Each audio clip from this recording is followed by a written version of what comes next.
Le 12 juin 1899. Comme je devais communier ce matin, je priai mon bon Jésus de venir lui-même m'y préparer avant que le confesseur arrive pour célébrer la Sainte Messe. Autrement, Jésus, comment pourrais-je te recevoir, moi si méchante et mal disposée? Pendant que je priais ainsi, mon Jésus se montra heureux de venir, et en le voyant, j'ai eu l'impression qu'il me pénétrait de ses regards très purs et étincelants de lumière. Comment expliquer ce que ces regards produisaient en moi? Pas l'ombre d'une petite poussière lui échappait. Je préférerais ne pas parler de ces choses, vu que les opérations de la grâce peuvent difficilement s'exprimer par des mots et qu'il y a grand risque de déformer la vérité. Mais Dame Obéissance ne veut pas que je me taise, et quand elle exige quelque chose, on doit fermer les yeux et se soumettre sans rien dire. Étant une dame, elle sait se faire respecter.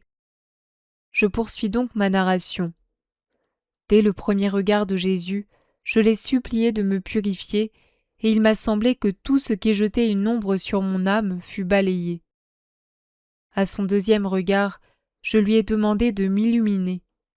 En effet, à quoi servirait à une pierre précieuse d'être pure si elle ne peut attirer les regards admirateurs en brillant devant leurs yeux? On la regarderait peut-être, mais d'un œil indifférent. J'avais besoin de cette lumière non seulement pour faire resplendir mon âme, mais aussi pour m'aider à saisir la grandeur de ce qui allait m'arriver. J'allais être non seulement regardé par mon doux Jésus, mais identifié à lui. Jésus semblait me pénétrer comme la lumière du soleil pénètre le cristal.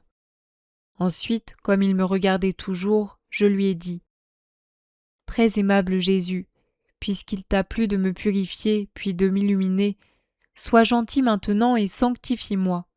Cela est très important puisque je vais te recevoir, toi le Saint des Saints.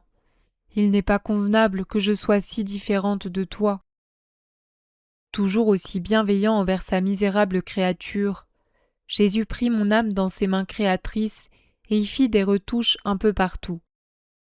Comment dire ce que ces retouches ont produit en moi et comment mes passions ont ainsi repris leur place?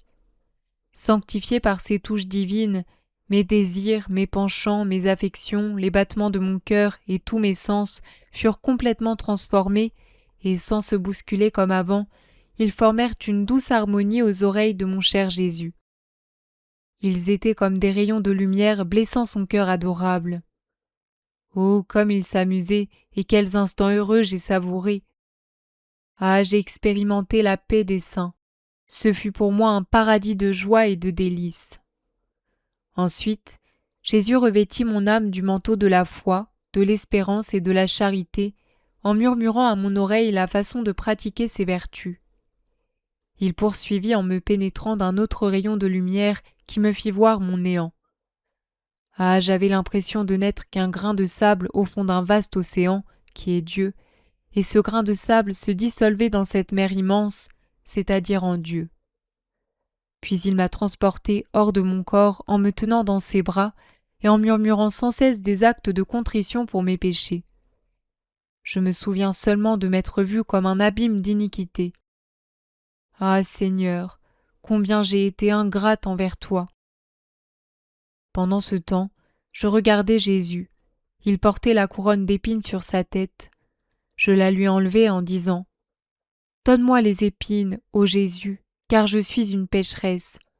Les épines me conviennent, mais pas à toi, le juste, le très saint. » Alors Jésus l'enfonça sur ma tête. Ensuite, je ne sais comment, j'ai aperçu de loin le confesseur.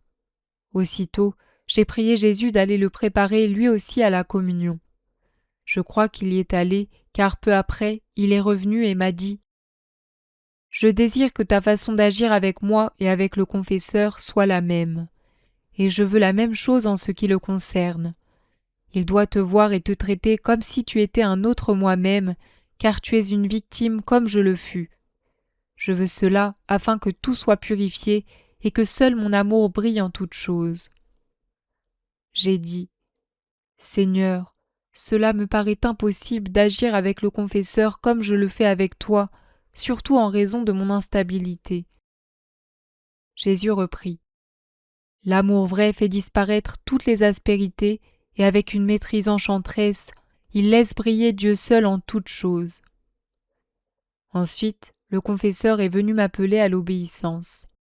Il a célébré la Sainte Messe à l'occasion de laquelle j'ai communié. Tout s'est terminé ainsi. Comment parler de l'intimité avec laquelle tout s'est passé entre Jésus et moi ? C'est impossible à exprimer. Je n'ai pas de mots pour me faire comprendre. Par conséquent, je m'arrête ici.